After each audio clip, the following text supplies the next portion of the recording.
me out here. Oh, beautiful for spacious skies, for amber waves of gray. She says, I love our country. How do you love your country and support and normalize someone who was a convicted felon who really wants to destroy the country? Get ready because this story is about to take you on an emotional roller coaster. Carrie Underwood, the country music queen we all know and love, has found herself at the center of a massive controversy that's shaking the internet, especially on The View. What started as a simple announcement about her decision to perform at President Donald Trump's inauguration quickly spiraled into a full-blown media frenzy, triggering fiery debates, passionate opinions, and heated exchanges. But here's the twist: it's not just about politics, it's about how we as a society handle differing beliefs and opinions. It all started when Carrie, who's largely stayed away from political drama, made a bold move. She announced she would perform at Trump's inauguration, citing a desire to promote unity and love. Sounds like a noble reason, right? Well, not everyone agreed. Fans and critics quickly took to social media to express their outrage. Some saw it as a betrayal, while others applauded her for sticking to her principles despite the backlash.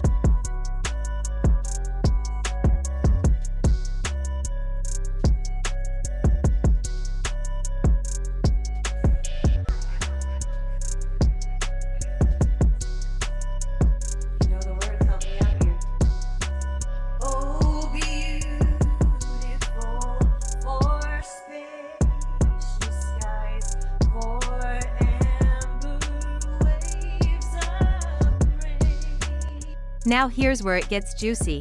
While many artists in her position might have backed off or stayed quiet, Carrie stayed true to her decision.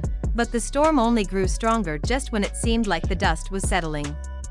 The View decided to throw in their 2 cents, and that's when things really took a dramatic turn in a recent episode. Joy Behar didn't hold back. She took a shot at the car's patriotism, questioning whether her performance was really about unity or just a political move. And just like that, a firestorm ignited. The studio buzzed with tension as the panel erupted into a heated debate, with everyone taking sides.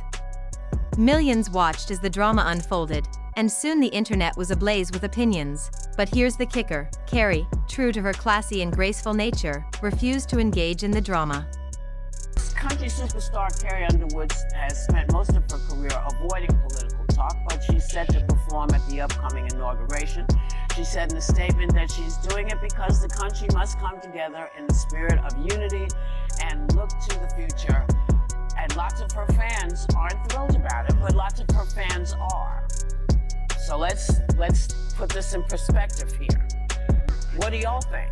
I personally hope we're moving beyond the era of politics where we want to cancel people's livelihoods because we don't like their politics. And whether it was the Dixie Chicks for criticizing George Bush, didn't agree with it then, and Carrie Underwood, if you have a problem, you register your complaint by not downloading your songs and not going to her shows. Right. But I also think from a business standpoint, it's not a bad decision for Carrie Underwood. 75 million people voted for Trump. Artists tend to skew left-leaning, so she's overnight going to become an icon of MAGA and the American right. She's probably going to make a lot of money off of it. So I get why she did it. I say. Instead of clapping back or justifying her decision, she let her actions speak for themselves, which only fueled the fire even more. Some praised her for staying calm under fire, while others criticized her for letting down her fans. The story doesn't end there. Enter country music legend John Rich, who took to Twitter to defend Carrie, writing, "Carrie Underwood shows grace and class in the face of hate." That's what being a true artist is all about. John, known for his outspoken political views, wasn't alone. Fans from across the political spectrum came to Carrie's defense, acknowledging that while they might not agree with her decision, they respected her right to make it. One tweet perfectly summed it up. "I don't agree with her politics, but I respect her decision to sing at the inauguration. Music should unite us, not divide us."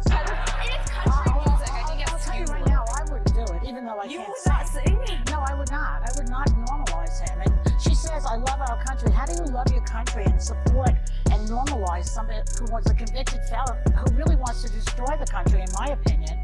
I don't understand how you say you love your country at the same time as you normalize this convicted felon, which I can say now every day. A lot of my family voted for Trump. They love the country and vote for him. I think that people make these decisions Fine. for a lot of Okay, reasons. fine. And I would not be the person to say don't do it, because I believe in free speech and everything about it.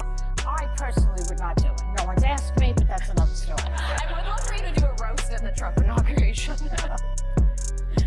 Okay, no one else had any So thoughts? there we are. And that's where this controversy takes an unexpected turn. Carr's performance wasn't just about politics, it was about the power of music to bring people together. No matter where you stand politically, music has the unique ability to heal, unite, and connect. It's the perfect example of how art and politics can often clash, but also how music at its core can transcend those divides.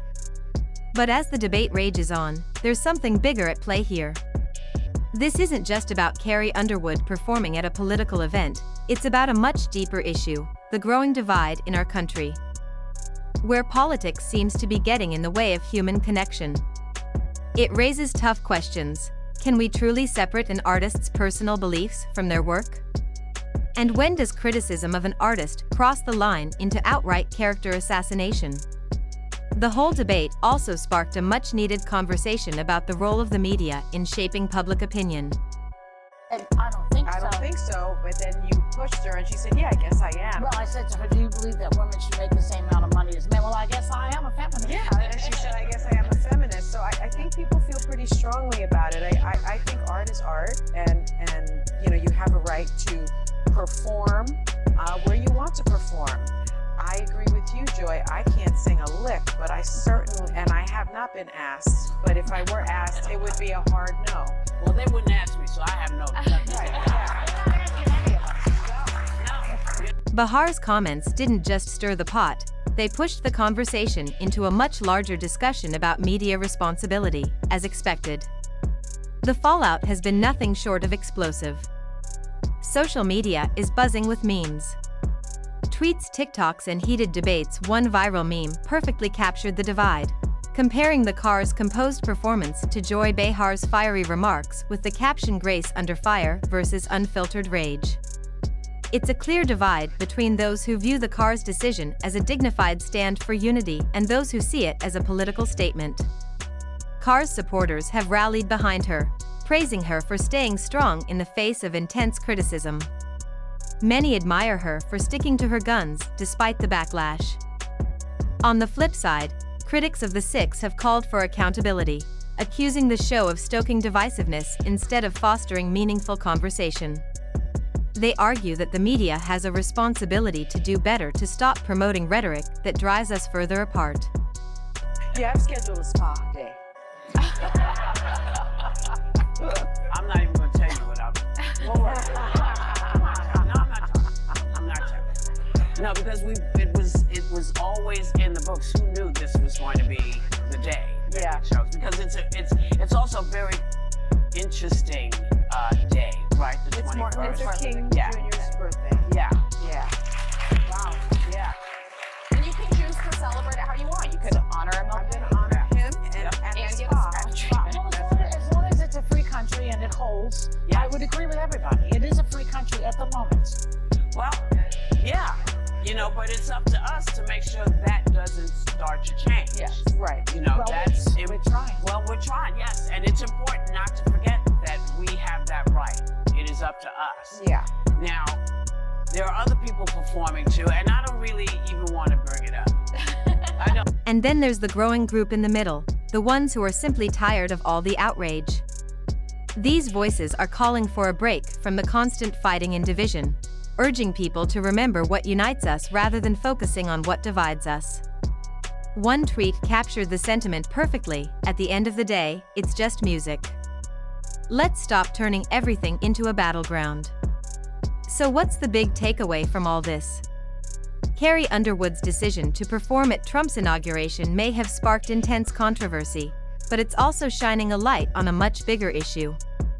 The importance of standing firm in your values even when it's unpopular, whether you agree with her politics or not. One thing is certain, Carrie is standing strong, and that takes real guts. As for The View, this incident raises bigger questions about the media's role in public discourse.